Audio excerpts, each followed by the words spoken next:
Da li ćete se odazvati i u narednom periodu pozivima slikara i umetnika da budete njihov model, da li kao akt ili u mainstream izdanju oskudno odevena? Bih se odazvala i ja sam se odazvala. Kada je bio u stvari projekat gde je Aleksandar Crnogorac radio izložbu gde je obišao čitav region, znači bio je i u Beogradu, u Crnoj Gori i u Sarajevu, svuda je bio, i on je to zamislio kao jedan mini, u stvari, intervju sa svima nama koje je odabrao i portret da nam uradi. Sad svako je mogao da bira kako već, međutim on je insistirao, ja nisam imala prvo poverenja, i onda on, sad nekako smo se sklopili da ja dođem u Beograd. U stvari stice okolnosti, hteo on da dođe čak i u Valjevo, ali stice okolnosti je hteo da je otac morao da ide u Beograd nešto zdravstveno, i onda sam ja uspela da spojim vreme, to jest našla sam vreme da se nađem sa Aleksandrom i da dogovorim.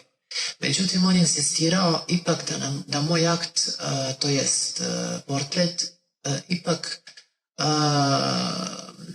bude zasnovan na mojoj, da se istakne moja nevinost. I onda je on fokusirao se na lice, čak je tražio da se pokrijem jednom maramom, pa neka ljubičasta marama je bila. Čak je rekao da ne skidam sa glave i neku kao kapicu koja je bila, tako da je on napravio par portreta bukvalno napolju, znači pred hramom.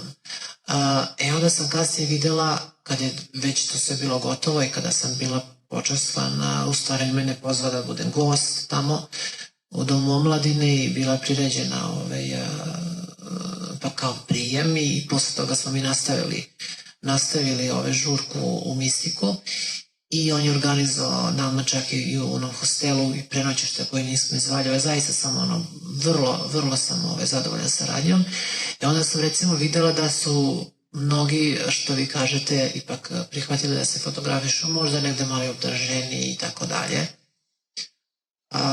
Što mi nije žao, ali prosto ja sam se prepustila njemu, on je želeo da me vidi tako, eto, da ja budem da se zadrži taj nevini lik i da se vidi samo moje lice i tako dalje.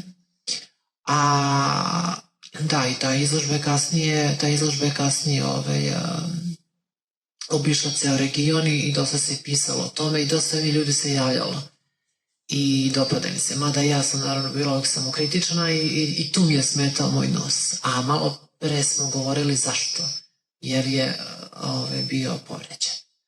A inače, žao mi je samo jedna rediteljka, eto sad sam zaboravila kako se zove, ali znam se preziva Gović, je sa mnom dugo vremena pregovarala da ja radim na njenom filmu, koji u principu bila bih scena jedna gde mi, ne znam, nastroju u nekom čamcu, plovimo i tako, neka scena da li je pohe ili tako dalje. Imala sam čak ja i detaljan u skriptu šta je se tražilo od mene.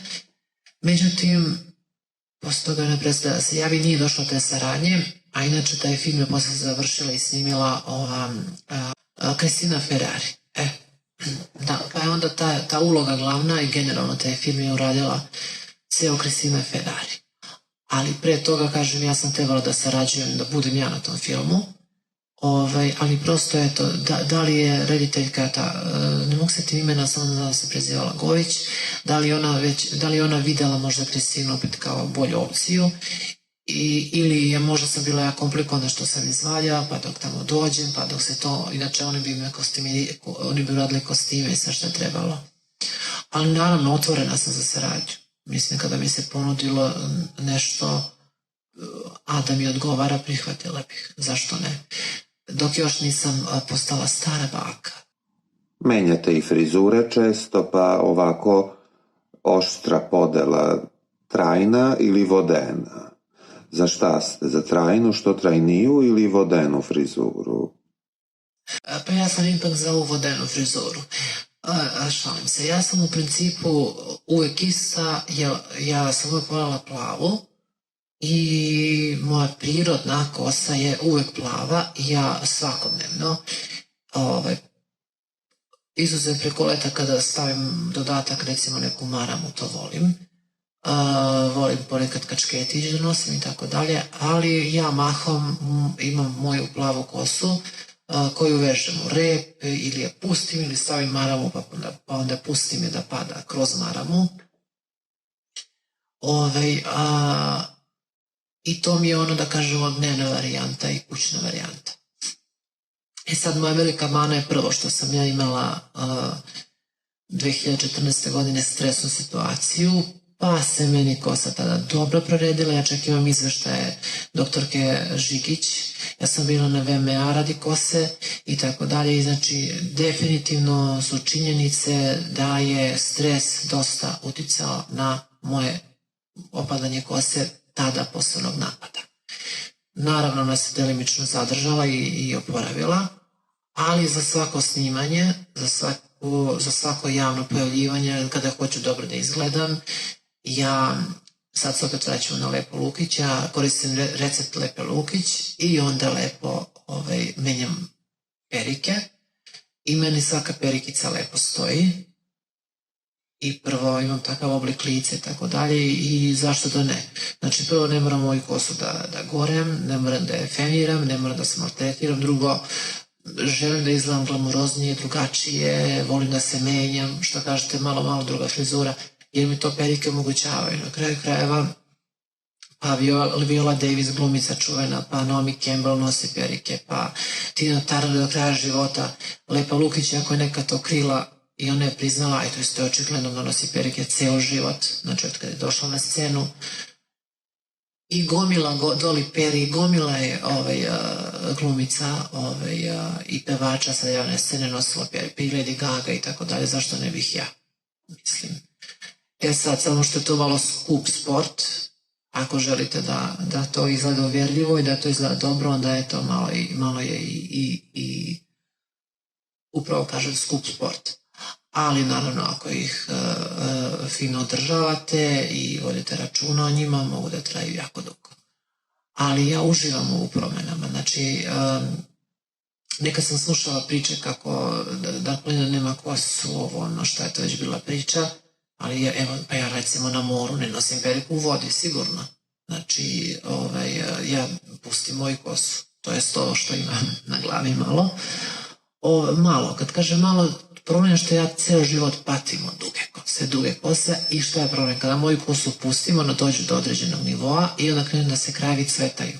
I onda ja izgubim tu 5-6 cm dok se skrati, onda oplačem i onda opet u krug i nikad ne mogu da dobijem dužinu tu koju ja hoću. Zato što ako pustim da raste, onda se rascvetaju krajevi i bude slama od kose. I onda da bi ona bila uslovno rečeno zdravija, onda mora da se skrati sigurno oko 5-6 cm, ja opet na kraćoj nego što sam ja zamislila, što ja želim. Tako da ne želim se, volim ja moje perikice, to su moje bebice. Da li ste pobornica nakurnjaka ili piercinga za vaginu? Originalno pitanje. Piercing za vaginu, vidjela sam to kod jedne moje drugarice, ona mi je to pokazala i fino to izgleda. A ima ona je više na tu temu, kad kaže Vince Minđuša Lepa Lukić, baš na tu temu kao stavljaju i da treba i da ne treba kao Minđuše piercing i to. I uvijek se setim toga. A što se tiče nakurnjaka, sada šalo na stranu, naše babe, to jest prabave i ove žene koje su živjele u planinskim selima i koje su želele da sačuvaju plodnost svojih muževa, su zaista plele te nakurnjake koji su štitili njihove mužiće, pužiće, da im ne nazevu kada su snegovi, kada idu, ne znam, poslom u planinu i po snegu, onom silom i tako dalje, da namiruju stoku. I onda su one plele te dugačke gaće od vune i plele su te nakurnjake za svoje muševe. Tako da to mi imamo u srpskoj tradiciji. Ja sam baš to me dobro čitala. Sad, ne u zadnje vreme, nego sad danas je to malo smešno i više se koristi kao fora, a inače nekada je to bilo veoma praktično.